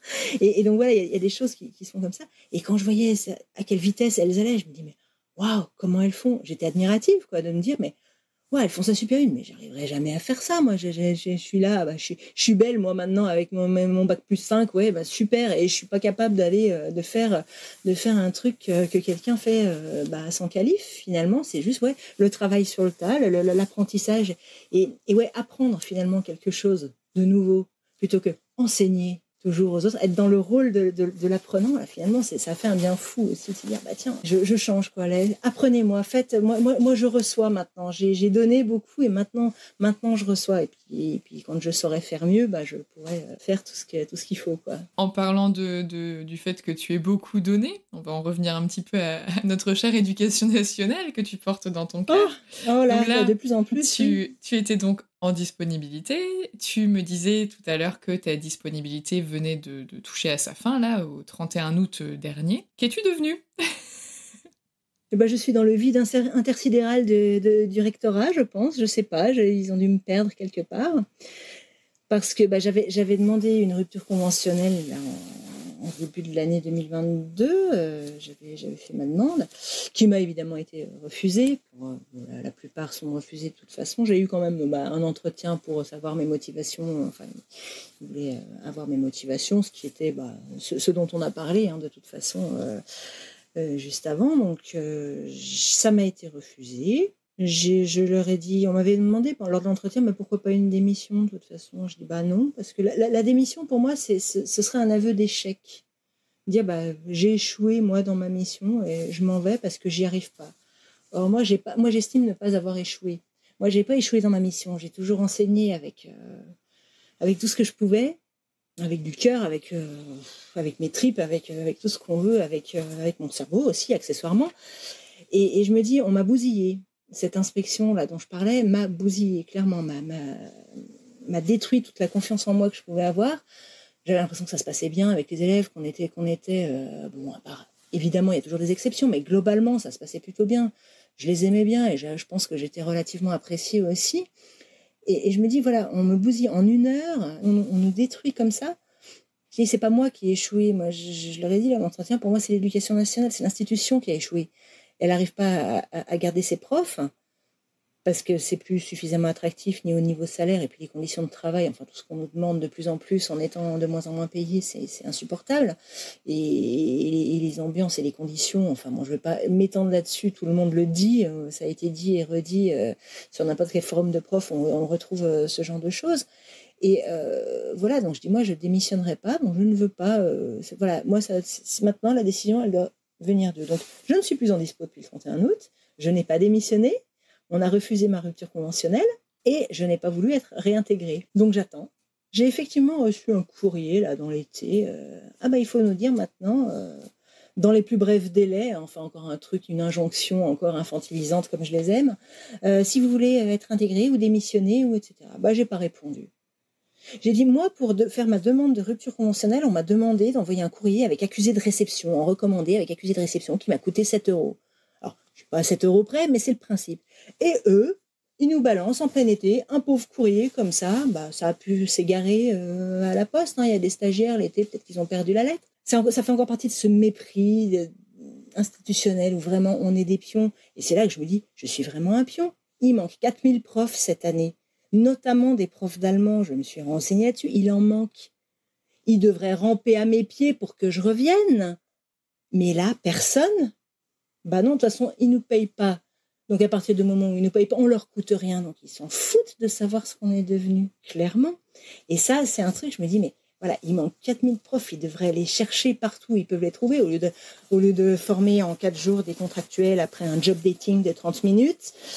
Je ne m'étendrai pas là-dessus non plus, sinon je vais me mettre en colère et je vais dire des gros mots. Et nous, mais on devrait nous faire des ponts d'or. Non, nous, on coûte cher, parce que les profs qui ont plus de 20 ans d'ancienneté, ils coûtent cher, alors qu'un contractuel payé à peine plus du SMIC, ça coûte pas cher. Et puis, pourvu qu'il y ait un adulte devant les élèves, finalement, ce qui se passe à l'intérieur de la classe, une fois que la porte est fermée, qu'est-ce qu'on en a à faire? Et ça, c'est insupportable, c'est juste insupportable. Donc, je laisse couler. Je vais attendre de voir si à un moment donné, ils vont peut-être décrocher leur téléphone, voyant que je réponds pas, je sais pas, essayer d'être un peu plus insistant à quelque chose. Et l'ironie quand même des choses, c'est que je continue à recevoir sur ma boîte mail professionnelle, puisque je suis quand même encore, ils m'ont encore pas rayé des listes, forcément, puisque je suis dans le néant, là, actuellement. Donc, je suis ni là, ni pas là, je suis la prof de Schrödinger, hein. Je suis ni vivante, ni morte, ni là, ni pas là. C'est merveilleux. Ils vont peut-être faire, je sais pas, chercher, non, rien. Et donc, l'ironie du sort, c'est que je continue à recevoir des mails de la fameuse inspectrice qui m'a inspectée en nous disant, parce que c'est envoyé à tous les profs d'allemand, donc sans distinction. Donc, ils sont dans les listes, on est dans les listes de diffusion. Donc, je continue à recevoir des choses comme ça, jusqu'au jour où je vais prendre l'envie de lui répondre et dire, mais qu'est-ce, quoi, puis-je, que lis-je? Vous osez venir m'interpeller alors que vous m'avez détruite il y a 7 ans. Mais pour qui vous prenez-vous? J'aimerais que vos nuits se passent aussi mal que les miennes pendant les 7 années où je suis encore, enfin les 5 années où je suis encore restée prof. Mais profiter d'insomnie aussi, j'aimerais qu'elle dorme aussi mal que j'ai dormi à cause d'elle, quoi. Bon, c'est terrible, ça paraît vengeance et tout ça. Je ne veux pas. C'est ça, je suis aussi partie avant de finir prof aigri, comme j'ai pu en voir, détester des élèves, mépriser des collègues qui rasent les murs et que personne ne veut voir. J'ai dit jamais je finirai comme ça. Je pars avant. Et j'ai une collègue notamment et d'allemand aussi qui a fini comme ça. Mais c'est terrible de finir dans cet état. Ma philosophie, c'est je travaille pour vivre et je ne vis plus pour travailler, comme je l'ai fait tant d'années. Et voilà, même si je le disais, je me suis éclatée pendant une 15aine d'années, vraiment. Mais le jeu en vaut pas la chandelle, quoi. Donc, quand on a la possibilité de partir sans trop de pots cassés, et qu'on parte, quoi. Bon, j'ai eu la chance de pouvoir le faire, hein, comme je le disais, parce que financièrement c'était possible, que j'ai une vie à côté équilibrée qui me permet de le faire et qu'il y a tout ce qu'il faut à côté pour que je puisse partir. Mais il faut pas écouter non plus tous les gens, ah mais voilà, mais avec ton niveau et puis machin, ou les parents qui diraient mais on t'a payé tes études maintenant et t'es pas fier d'être prof et je sais pas quoi. Non, mais il peut y en avoir des comme ça aussi, hein. Ça peut être ça peut être des choses. Non, c'est sauver votre peau tant qu'il est temps. Si vous êtes mal dans votre boulot, mais il faut partir et voilà. Et même pour aller faire des cagettes ou je sais pas, ou autre chose, mais c'est un autre univers, c'est sûr. Mais c'est vrai que moi, je viens d'un milieu où j'ai pas de prof dans ma famille. J'ai pas de prof et j'ai personne qui parle allemand. Donc ça a vraiment été mon truc à moi, quoi. J'y tenais à ce truc-là. Et voilà, je veux être prof, il n'y a pas d'autres profs dans ma famille. Alors, c'était pas contre la famille, hein, c'était pas pour dire moi je veux absolument, c'était pas pour me démarquer, mais voilà, et je me suis faite prof d'allemand toute seule, quoi. J'ai pas eu de piston, j'ai pas eu d'aide de quoi que ce soit, ou de gens qui pouvaient me dire comment ça marchait, ou voilà, j'avais cette fierté-là, et je me dis, ouais, j'ai réussi à faire ça, mais je viens d'un milieu, ouvrier, voilà. Un père électricien, une mère infirmière, pas de diplôme, voilà, des grands-parents tous ouvriers aussi. Donc je me dis finalement, je suis peut-être revenue aux sources. J'étais peut-être faite pour être prolo et pas un télo, j'en sais rien. Je suis allée plus loin et j'en suis contente, mais finalement, ouais, non. Petit retour aux sources qui ne fait pas de mal. Est-ce que sur l'intégralité de ta carrière professionnelle et de tes choix, est-ce que tu as des regrets ? Des regrets ? Non, au niveau professionnel, j'ai pas de regrets. Je voulais être prof d'allemand depuis la seconde, quoi. Donc, je voulais être prof d'allemand, j'ai été prof d'allemand. Et combien de fois je disais, avant d'être dégoûtée, donc on va dire avant ce 2015 fatal, là, avant d'en être dégoûtée, combien de fois je disais, mais j'ai la chance de faire le métier que je voulais faire, moi. Combien j'en vois, justement, qui triment à l'usine, ou qui sont pas contents de leur boulot, ou qui n'y voient pas d'intérêt, qui sont, ouais, je suis contente, je fais le métier que je voulais faire, c'est celui que je voulais faire depuis ma seconde et depuis mes 15 ans, et je le fais, et waouh, et j'ai réussi à le faire. Donc non, zéro regret de ce côté-là. Éventuellement, le seul petit regret que je pourrais avoir, c'est que je me dis, j'ai pas eu le courage de rester, alors qu'il y en a qui y sont encore, et qui triment encore, finalement. Et je me dis, ouais, j'ai mal pour eux, quoi. Finalement, ils y restent. Alors, et je dis qu'ils triment encore, mais il y en a qui sont. Et j'ose espérer, il y en a qui sont très, très contents encore d'être profs et qui vivent ça très bien. Et parce que, voilà, il y en a forcément qui sont encore heureux là-dedans et qui s'éclatent. Et tant mieux, il en faut. Et quand je vois des jeunes qui me disent qu'ils vont être profs, ou des anciens élèves parfois, ou des... Ouais, il en faut, c'est bien, allez-y. Mais moi, je vous encouragerais pas à y aller parce que oui, il y a eu des choses bien, mais maintenant, ce que ça devient. Et tu vois ce que tu disais tout à l'heure, quand toi, enfin, moi, je le vois pas de la même façon que toi, quand tu dis que ton regret, c'est de ne pas avoir eu le courage de rester. Moi, je le vois complètement dans l'autre sens. Je le vois comme une prise de conscience d'avoir su s'aimer assez pour partir, en fait. Pour moi, le courage, c'est plus de s'en aller, tu vois, de s'écouter, d'accepter et de partir. Oui et non. Il y a les deux. Je pense effectivement que... oui, il faut se dire... Enfin, j'ai pas eu tellement... Moi j'admire plus ceux qui sont partis sans filet de sécurité, qui sont des gens, j'en ai vraiment trop marre. C'est plus pour moi ce métier et je m'en vais alors qu'ils avaient rien derrière, qui galèrent. Il y en a dans ce cas-là. Hein, je lis des témoignages et je me dis... ouais, eux, ils ont vraiment eu du courage. Moi... il y a quand même un deuxième salaire qui rentre. Si moi, j'en ai pas, comme je disais, les enfants sont grands. Je suis propriétaire de ma maison, j'ai plus de traite à payer. Enfin, voilà, quoi, j'ai quand même un confort. Donc, le courage, oui et non, quoi. Dans mon cas perso, c'est pas non plus... j'ai pas déplacé des montagnes. Pour le coup, la première personne que j'avais interviewée sur ce podcast, donc septembre 2020, ça a 2 ans maintenant, qui s'appelait Émilie. Elle demandait sa mutation, donc elle était en région parisienne, elle demandait sa mute régulièrement pour aller dans le Cantal. C'était pas accepté et elle a démissionné avec aucun filet pour aller vivre dans le Cantal. Et là, sur les 2 années... Ça, c'est du courage. Ah, mais ça, voilà. Moi, son parcours m'impressionne énormément et j'espère vraiment que dans 2-3 ans, je pourrai refaire un épisode avec elle pour dire que s'est-il passé X années après, parce que donc elle a eu évidemment, comme tout le monde, des hauts et des bas. un très bas récemment et là elle part sur un très haut alors qu'elle ne s'en rend peut-être pas compte parce qu'elle est dedans mais elle est en train de créer son entreprise et je suis persuadée que ça va être quelque chose d'incroyable alors qu'au départ elle avait pas du tout ce projet-là mais tu te rends compte que ça colle complètement avec sa personne et avec son histoire et ça a du sens et tu vois des fois ça met du temps à se développer mais pour le coup ouais elle est partie avec rien quoi. Oui, mais alors là, non seulement c'est du courage et un petit grain de folie, je pense, mais du courage, un courage énorme, ça c'est sûr. Et je pense que bah, du coup, ça booste davantage pour se dépêtrer le plus vite possible de la situation. Parce que moi, c'est ce que je dis, j'avais le temps, j'avais largement 1 an pour voir venir et tout ça, et je me suis pas... Alors, je voulais pas rester sans rien faire, donc c'est évident que j'ai pris le premier truc qui venait, et puis le fait est que, bah voilà, maintenant, j'y reste et j'y suis bien, c'est pas un pis-aller, quoi, j'ai pas envie de partir faire autre chose, de toute façon, mais voilà, j'avais ce confort-là, quoi, je serais pas partie, je suis pas téméraire. Je suis vraiment pas téméraire. On a bien pesé le pour et le contre quand même avant et tout ça. Je suis pas partie sur un coup de tête. Mais il y a des choses auxquelles je tiens. Donc non, je ne démissionnerai pas. Faites de moi ce que vous voulez, l'éducation nationale. Mais c'est à vous de prendre la décision. Assumez ce que vous nous faites. Et maintenant, bah faites, mettez-moi des blâmes ou des je sais pas quoi, ou licenciez-moi pour faute de je ne sais quoi. Je m'en fous, mais prenez vos responsabilités. Faites-vous les choses, quoi. Vous nous bousillez, assumez. Bah, c'est ça, c'est une question de principe aussi. Enfin, je vois dans la façon dont tu l'évoques, pour toi, je vois que ça te tient vraiment à cœur. Donc, j'espère qu'ils finiront par prendre une décision et faire quelque chose. Non, j'ai le mari d'une collègue qui était prof aussi. Ils l'ont oublié pendant plus de 20 ans, je crois. Il était en dispo, ad vitam aeternam. Puis le jour où il s'est réveillé, lui aussi, il s'est dit, ouais, je vais quand même les appeler pour savoir ce qu'il en est.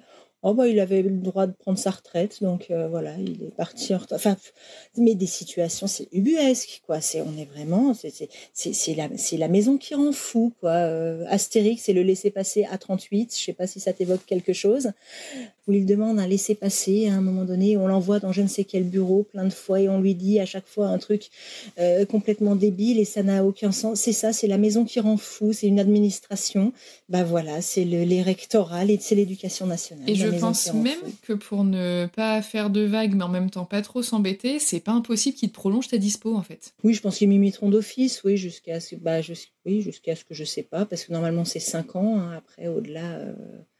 Elle peut pas être prolongée pendant je ne sais combien de temps. Il me semble que c'est 5 ans. C'est 5 ans, il faut revenir travailler 2 ans. Il faudrait revenir 18 mois, il y a un truc comme ça. Oh bah oui, ça. tiens, je vais revenir, la bonne blague. Ce que je disais à certains de mes collègues qui me disent là, bah ouais, mais tu gagnais quand même plus quand tu étais prof, puis tu avais toutes les vacances, donc oui, le cliché forcément. Okay. Je dis, mais franchement, si j'avais été mieux là-bas, tu crois que je viendrais travailler ici pour une paye qui est moitié moins? Franchement. Donc ça veut bien dire qu'il y a des inconvénients, ça veut bien dire qu'il y a des choses... Et je leur disais, mais même là, on me proposerait de revenir dans n'importe quel... dans un établissement. Et je dis bien un établissement, parce que prof d'allemand, vu qu'on n'a plus assez d'heures, on est souvent sur 2, voire 3 maintenant d'établissements. Donc là aussi, c'est un boulot de marteau. Il faut arrêter de prendre les gens qui vont faire 100 km par jour, puis après on va nous parler d'écologie. Hein. Bref, autre problème. Mais je dis, on me proposerait là maintenant, mais 5 000 € net par mois pour y retourner, je n'y retournerai pas. Mais même pour 10 000, je n'y retourne pas. Donc, c'est même pas une question d'argent, c'est vraiment ce mépris, ce manque de considération, de reconnaissance pour tout le travail qu'on a fourni. Je dis qu'on a parce que je ne le fournis plus, mais là, j'ai encore tous mes bouquins. J'ai un pan entier de bouquins de préparation de cours. Elles sont toutes là. J'ai pas encore réussi à tout jeter parce que je me dis, mais tout ce boulot-là, je vais pas tout balancer d'un coup, des années de travail, quoi, des années de travail. Ça servira sans doute plus jamais, mais quand même, quoi. On n'a pas, enfin, j'ai encore pas passé le cap. Bon, un jour ça va me prendre et ça va tout finir au feu, mais ce que tu dis là, moi, ça me parle parce que quand justement j'étais plus bien dans mon métier d'enseignante, j'avais une copine qui râlait à juste titre sur le salaire des profs. Et en fait, ce jour-là, moi, j'étais un petit peu en dehors de la conversation, un peu perdue dans mon esprit, en train de me demander qu'est-ce que je vais faire de ma vie et comment je vais sortir de là. Et en fait, ils étaient en train de discuter, enfin, j'avais plusieurs copines à discuter entre elles de combien elles aimeraient être augmentées.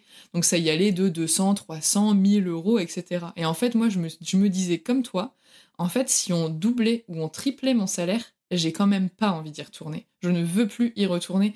Peu importe, enfin, moi je suis pas quelqu'un qui fait les choses pour l'argent, CF ce podcast, et du coup, peu importe combien on m'aurait payé, franchement, il aurait fallu que ça atteigne les 10 000 euros mensuels, je pense que pour que je fasse un effort, mais d'une année de plus, tu vois. Même toute ma vie, je l'aurais pas fait. Même pour 20 000, pour 30 000, je l'aurais pas fait. Parce qu'à un moment, c'est toi, ta santé mentale, tes valeurs, ce en quoi tu crois. Enfin, quand t'es malade, à y aller, que ça te prend la tête, tu dors plus la nuit, que ça pourrit ton quotidien, tes amis, ta famille. Enfin, ça n'a aucun sens quand tu cherches du sens dans ta vie. Après, il y a des gens qui arrivent à juste faire ce qu'on leur demande et ils s'en fichent, ils arrivent à faire la part des choses. Bah moi, c'est pas mon cas, ça ne me convient pas. Et heureusement, on est tous différents, on a tous des choses différentes qui nous conviennent. Mais du coup, je vois très bien ce que tu veux dire avec l'aspect financier et décorrélé, quoi. Je sais pas, y a pas, on est au-delà de ça, quoi. Quand on souffre dans son métier, c'est pas l'argent qui rend heureux, quoi. Voilà. L'argent ne fait pas le bonheur. Je viens de réinventer le truc, quoi. Je viens de retrouver le proverbe à moi toute seule.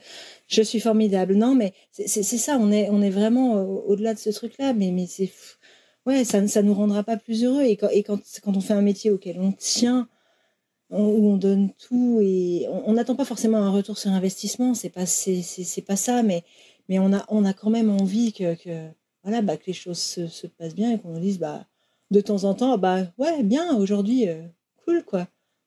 Aujourd'hui, t'as bien bossé. Ça, c'est des choses que j'ai pu entendre à l'usine, enfin, pas sous cette forme-là, mais dit différemment, parce que c'est très pudique aussi. Là-bas, ça fait pas des compliments comme ça, ou là, faut pas. Mais voilà, de se dire que bah voilà, si on me demande de rester pour faire des heures supplémentaires, c'est parce qu'on sait que je vais être efficace dans le boulot et donc que voilà, c'est pas les heures supplémentaires là, elles sont payées. Je suis payée au quart d'heure près, alors que je ne compte pas les heures que j'ai pu faire dans l'éducation nationale, jamais rémunérées. Quand on est obligé de faire soi-même les budgets prévisionnels pour l'échange scolaire du truc, mais à quel moment? Pourquoi? D'où? C'est à moi de faire ça? Je suis pas gestionnaire, j'ai pas été formée pour ça. Fais-le quand même, sinon ce sera pas fait ou ce sera mal fait.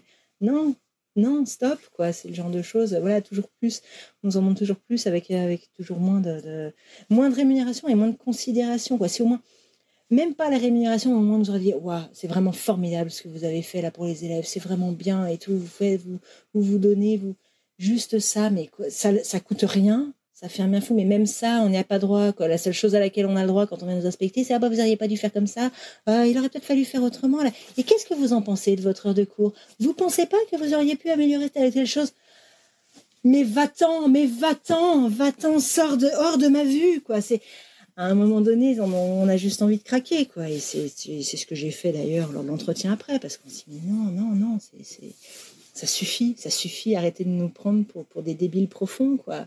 C'est arrêter de nous infantiliser, voilà. On n'est pas vos gosses, quoi. Nous, on travaille pour les élèves, mais nous n'en sommes pas.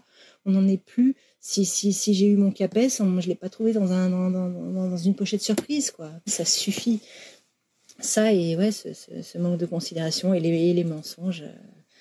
À la télé l'autre jour, la rentrée s'est bien passée, Dixit, la première ministre et le nouveau ministre de l'Éducation nationale.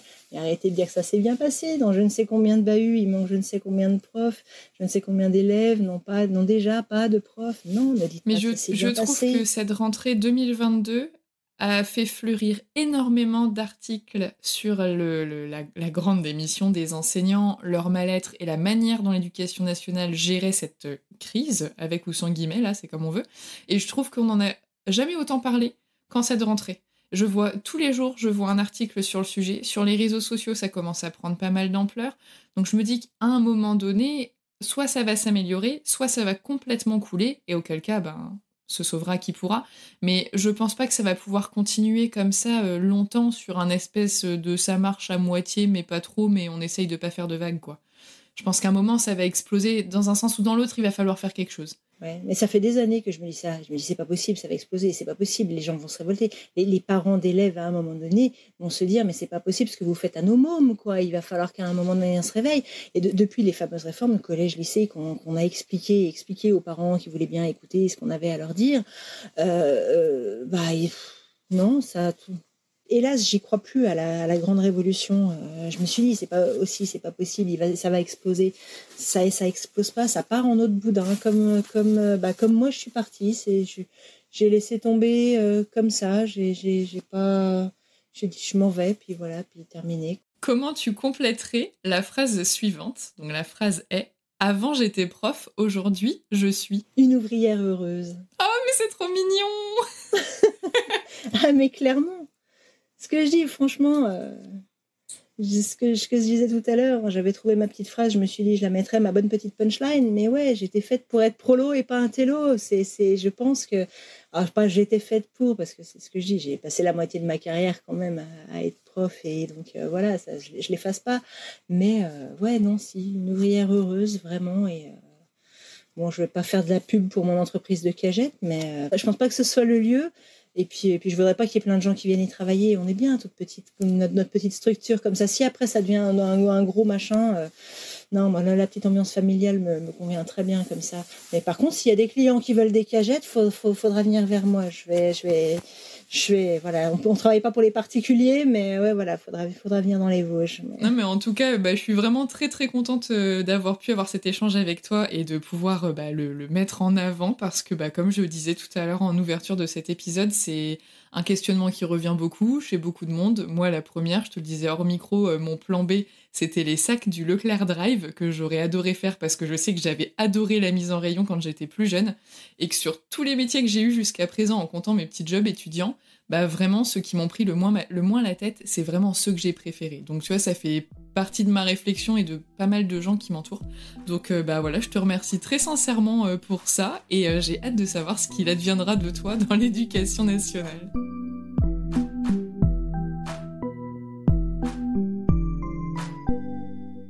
Merci d'avoir écouté cet épisode jusqu'au bout.